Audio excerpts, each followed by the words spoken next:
so no cheat from yesterday.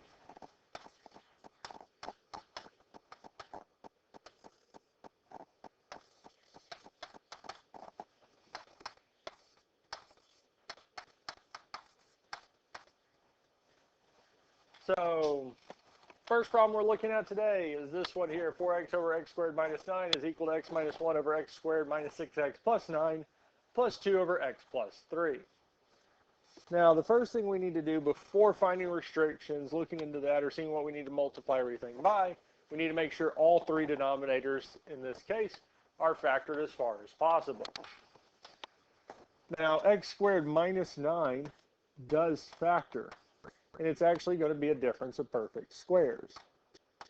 So our signs are opposite, and x squared would be x and x, and 9 is going to be 3 and 3. Now the middle term, middle expression, x squared minus 6x plus 9 is factorable. So we'd have two sets of parentheses with 3 spaces. Since the third term is positive, our signs are the same and match the sign of the middle term. So we'd have negative and negative. Now we need to find the factors of the first and third terms. Well, our factors of x squared are going to be x and x. Now the factors of 9 that we want are going to be 3 and 3, because it'd give us negative 3x minus 3x, which would be negative 6x, which is the one we want.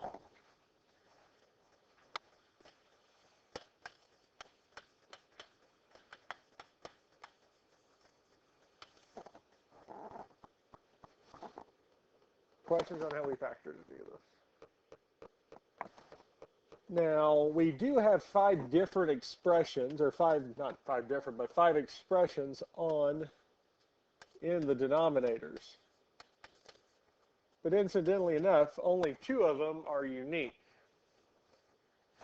Because x minus 3 shows up 3 times, x plus 3 shows up twice. We don't have to solve them that amount of times because the values will still be the same. For x minus 3, we would add 3, telling us if x is equal to positive 3. 3 of the spots, or 2 of the denominators, would become 0. We cannot divide by 0. With our x plus 3, we would minus 3 from both sides, telling us if x is equal to negative 3, we'd have a division of 0. That does not work either.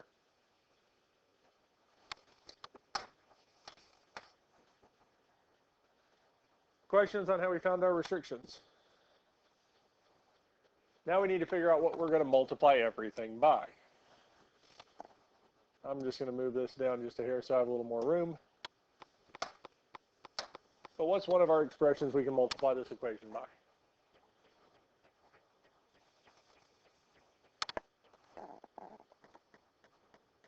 Well, we can start with what? X plus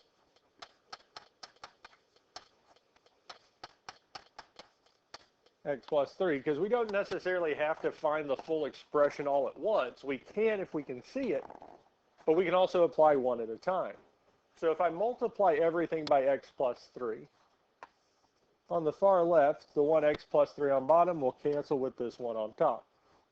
In the middle, x plus 3 is not going to cancel with anything on bottom.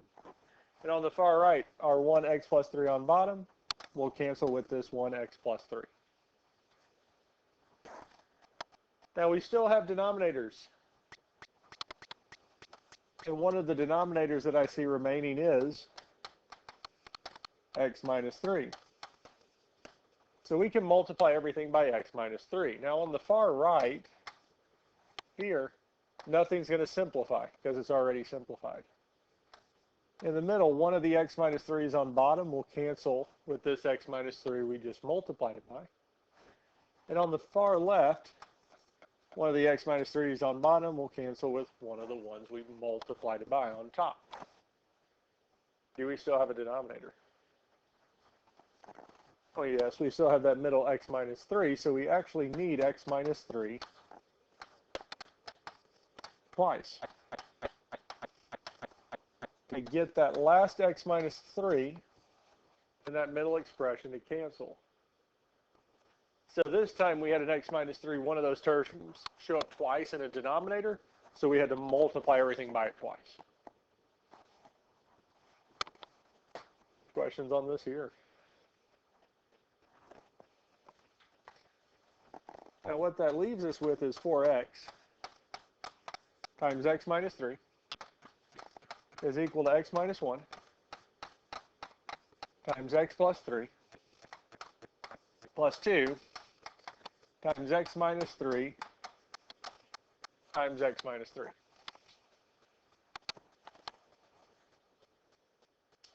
Questions on how we got here?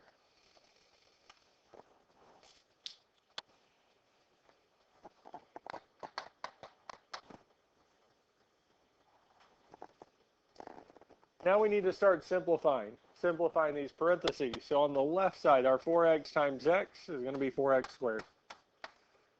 4x times negative 3 is negative 12x. Then we can do the same thing here. We can distribute this x. X times x is x squared. X times 3 is 3x. Negative 1 times x is negative x. And negative 1 times 3 is negative 3. Plus. Now we do have this 2 out front. I would wait to multiply. I won't multiply through yet. It's going to be better for us to multiply x minus 3 times x minus 3. Well, x minus 3 times x minus 3 gives us x squared minus 6x plus 9. Well, that's actually where we got the x minus 3 from at the start. Now, if we didn't notice that, we could still multiply through. X times x is x squared. X times negative 3 is negative 3x. Negative 3 times x is negative 3x. And negative 3 times negative 3 is positive 9.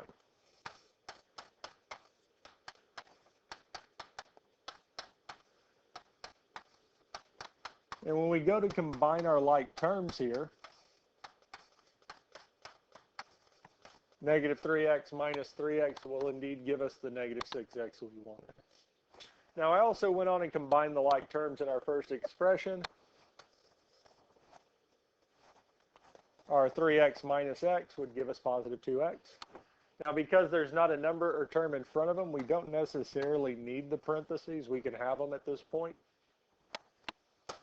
Or we can drop them. Either one works. Now to resolve that last set of parentheses,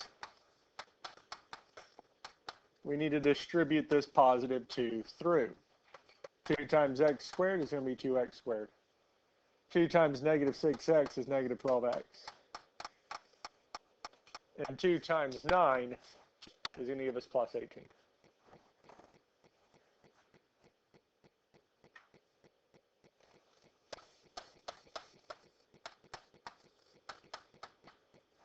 Now we need to combine our like terms. X squared and 2x squared will give us 3x squared. 2x and negative 12x, 2 minus 12 will be negative 10x.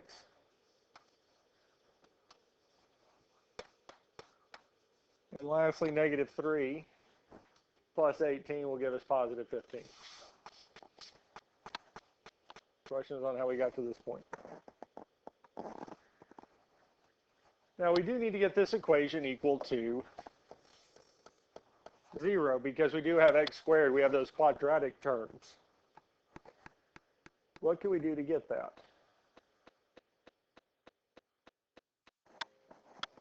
Because normally we would add or subtract things from both sides. Now a lot of times we want to keep the x squared term positive if at all possible. So that means we could subtract 3x from both sides, 3x squared from both sides to move it over. Add 10x minus 15 to move all three terms. Or we can move the 4x squared and 12x over. Well, I'm going to go that direction because it's less terms to move. Now our 4x squared minus 4x squared would be 0. leaving us with negative 12x is equal to 3x squared minus 4x squared is going to be negative 1x squared. Then at this point here, we can add 12x to both sides. Negative 12x plus 12x is 0. No other terms on that side, so it is indeed 0, giving us negative x squared plus 2x plus 15. So 0 equals negative x squared plus 2x plus 15.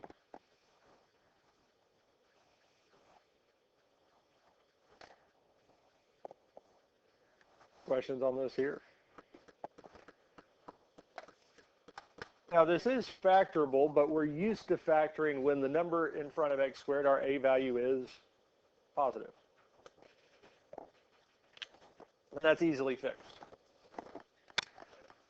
But before we do that, is there a greatest common factor between our x squared, 2x, and 15? Well, no. But we can factor out a negative 1.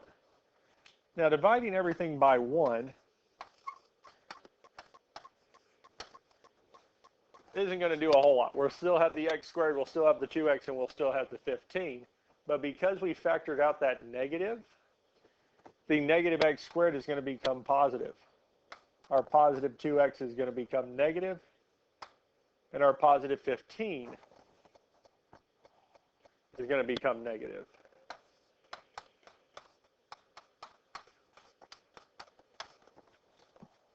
So even though we had negative x squared, we were able to easily adjust it by factoring that negative out. Now we can go on and factor from here. Since our third term is negative, the signs are opposite, plus and minus. Our only factors of x squared are x and x. Factors of 15 are 1 and 15 or 3 and 5. Which one do we want to try first? 3 and 5. Which one do you want positive? 3. 5 negative, and if we check this, it would be negative 5x plus 3x, giving us the negative 2x that we wanted. 2 or more things multiply together to equal 0. So one of these has to be 0.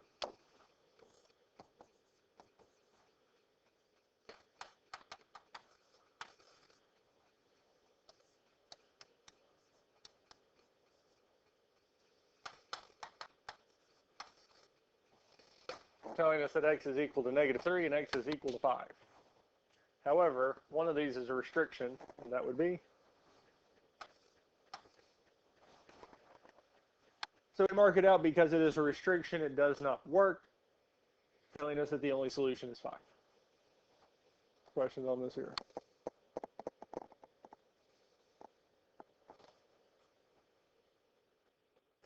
And it is interesting that negative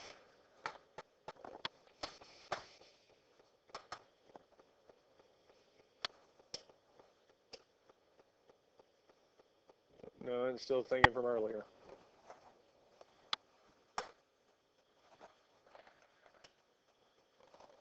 Just taking that negative out doesn't change anything. It changes most of the graph, but it does not change its solutions. We're ready for the next one. I was about to say, I thought we skipped one there.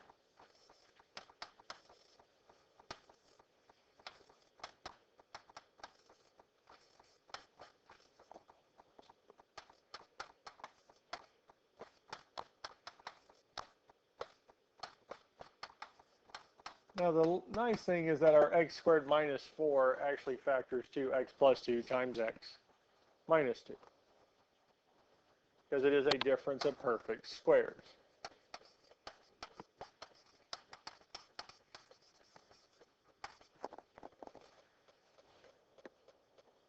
So now that we have it factored,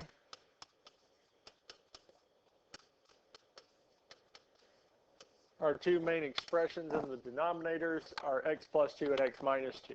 So any value of x that would make either one of these be 0 would be a restriction, and we have to throw it out.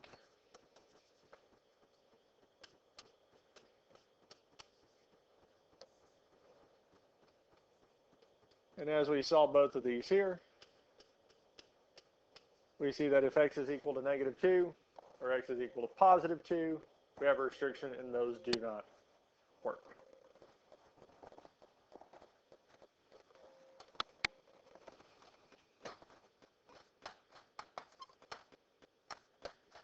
Now we know for sure we're going to have to multiply by x minus 2 because it does show up in several spots. On the far left, the x minus 2 on bottom will cancel with the x minus 2 that we multiplied it by. In the middle, nothing simplifies, but on the far right, the x minus 2 and x minus 2 would cancel. Now we still have denominators, so we'll multiply by the next one, x plus 2. So our middle factor, the x plus 2 over x plus 2 would reduce. And same thing on the far right.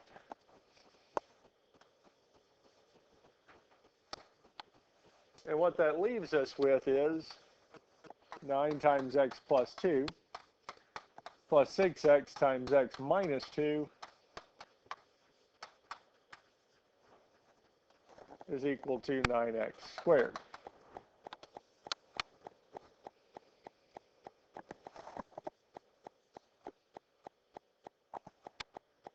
Now we can just start solving. So first thing we do is distribute the 9. 9 times x is 9x.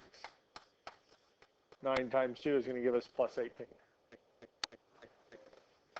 6x times x is going to be plus 6x squared.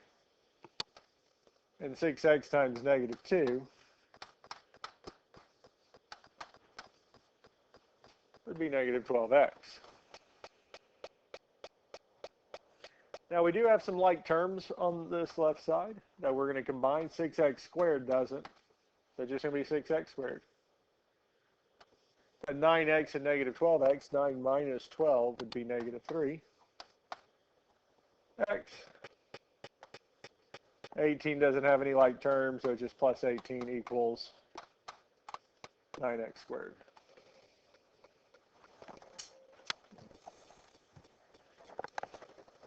Questions on this here? Now we do need to get this equation equal to 0, so what can we do first? Yeah, we can subtract 9x squared. Because as much as I would like to try to keep that x squared term positive, the fact that we only have to move one term instead of moving 3 makes this a little bit nicer, even though our power or term for a is negative. I would rather move the 1 than try to move everything just to keep that one term positive. Because for the most part, changing that a to get it back positive is not a hard task. Because if we go to factoring, we can pull out a greatest common factor. And the greatest common factor here is what? It is -3, because 3, 3, and 8 have a common factor of 3. And if we factor that -3 out of -3x squared, we're going to be left with positive x squared. If we factor -3 out of -3x, the negative is going to make it factored out, so make it be positive. The 3 factors out completely, leaving us with x. And with our 18, factoring the negative out of a positive is going to make it negative, and 18 divided by 3 is 6.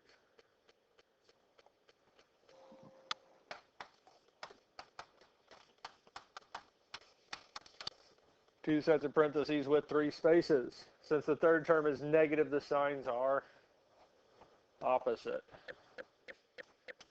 One is going to be positive, one is going to be negative. The only factors we have for x squared are x and x. And our factors of 6 are 1 and 6 or 2 and 3. Which one are we going to use? 2 and 3 most likely we want the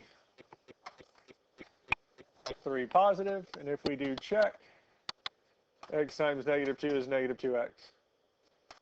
3 times x is plus 3x, giving us the positive x that we wanted. And it also tells us that we have these 3 things multiplied together to equal 0. So one of these 2 must be 0. Since there's nothing we can do with the negative 3 to make it 0, our only options are with the x plus 3 and x minus 2. With our x plus 3, we would minus 3 from both sides to tell us x is equal to negative 3. With our x minus 2, we would add 2 to both sides, telling us x is equal to 2. Telling us that x is equal to negative 3 and x is equal to 2. Is either one of these a restriction? Which one? The 2. So that means our only solution is x equals negative 3. Questions on this here?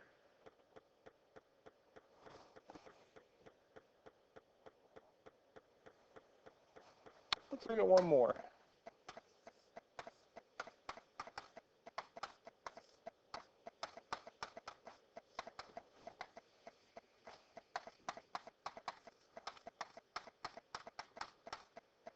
So x squared minus x minus 2 is going to factor to x minus 2 times x plus 1.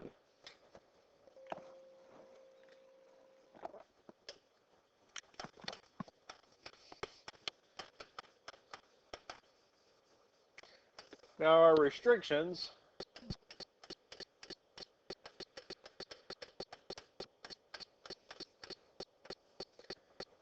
well, from our x minus 1, x cannot be 1. Because 1 minus 1 is 0. For our x plus 1, x cannot be negative 1, because negative 1 plus 1 is also 0. And for our x minus 2, x cannot be 2, because 2 minus 2 is 0. Now we need to multiply everything by what?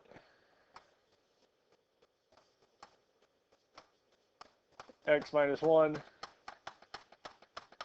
x plus 1, and x minus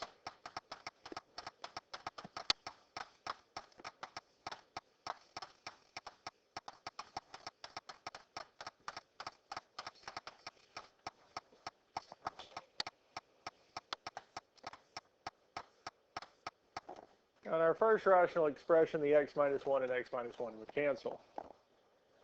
In the middle term, the x plus 1 and x plus 1 would cancel.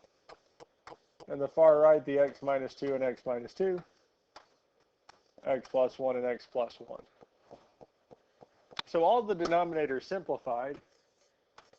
And what that leaves us with is 2 times x plus 1 times x minus 2, plus 1 times x minus 1 times x minus 2 is equal to 1 times x minus 1.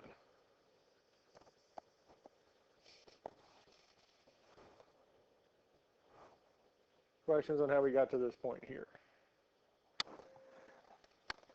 Now we just need to start simplifying. The first thing I would multiply through is the x plus 1, x minus 2. We're going to worry about the 2 later.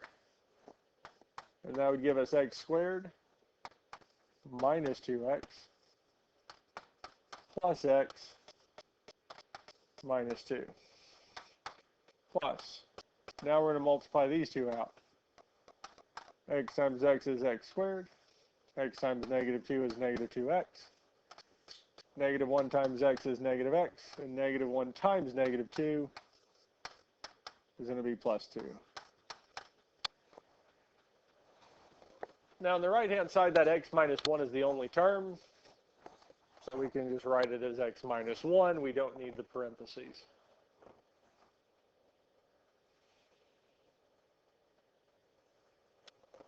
Now the next thing I would do is combine like terms. Negative 2x plus x is going to be negative x. Giving that first set of parentheses, x squared minus x minus 2. Plus negative 2x minus x is going to be negative 3x. Now, yes, we could have dropped the parentheses on that second expression if we wanted to at this point, or we can leave them there. Next thing we have to do is distribute this 2 through the first set of parentheses. 2 times x squared is 2x squared. 2 times negative x is negative 2x. 2 times negative 2 is negative 4.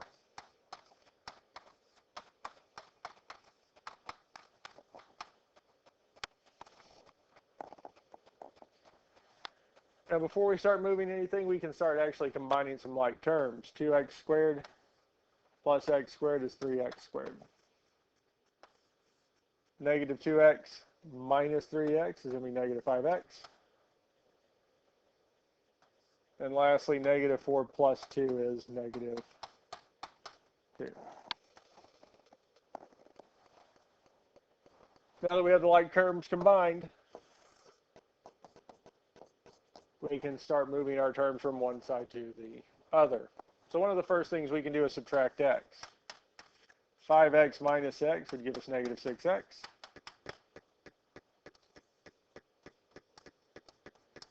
Then we'd add 1 to both sides, telling us that we have 3x squared minus 6x minus 1 is equal to 0. Questions on how we got here? We could try factoring, but I have a feeling the factors of the first and third terms not going to get us to 6.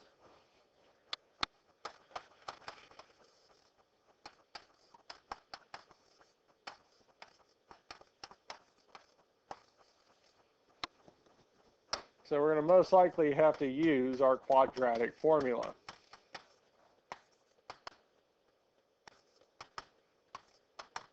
Ax squared plus bx plus c kind of helps us see the values of a, b, c. And for us here, a would be 3, b is negative 6, and c is negative 1. And now that we have those, we can just plug them in. So we'd have negative 6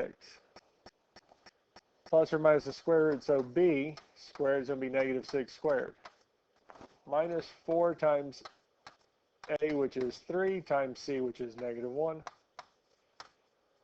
all over 2 times 3.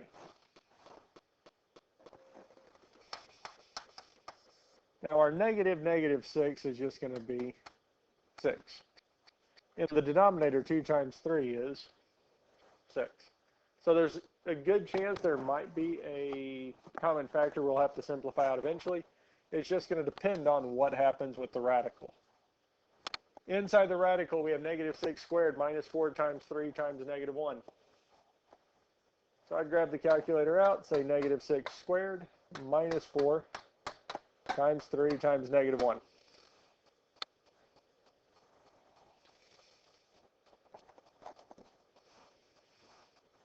So we have positive 48, square root of 48, 4 squared is a 3.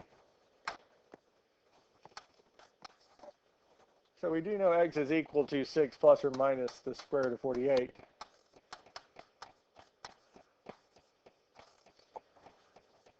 And I did go on and check already. Square root of 48 simplifies to 4 squared to 3. Now, is there a common number on top and bottom? Because we do have the 6, 6, and 4. And they all have a greatest common factor of 2. And if we factor that out of the top, the 6 is going to become 3. The 4 is going to become 2. And the 6 on bottom is going to become 3. Now we do have 2 3's. We don't care about the 3 inside the radical, but the 3 on top and the 3 on bottom are in common, but because of the 2, we can't divide it any further. So these here are our final 2 answers. 3 plus or minus 2 squared to 3 over 3. Is either one of these a restriction? No. So those are our 2 answers. Questions on this here?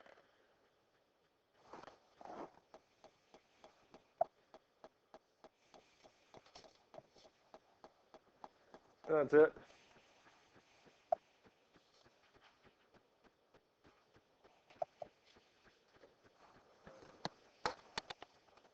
I don't think this is in your note sheet.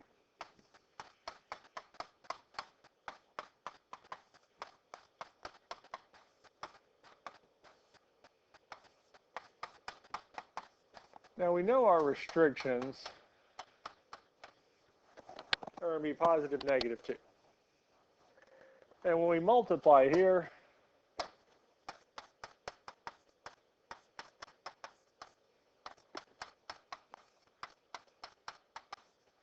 we would do this here.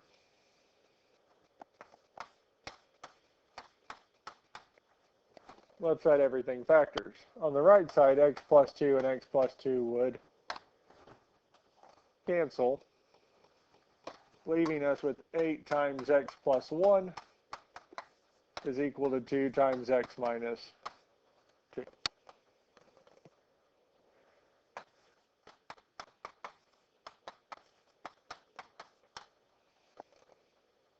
Multiply through. No square term, so we could just say minus 2x.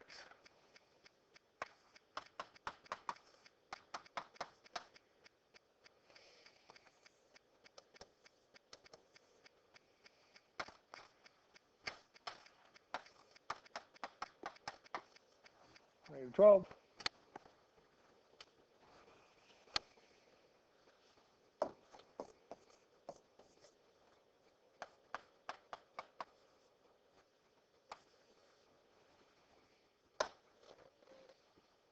But what? Those are restrictions, so we take it out. Do we have any solutions left?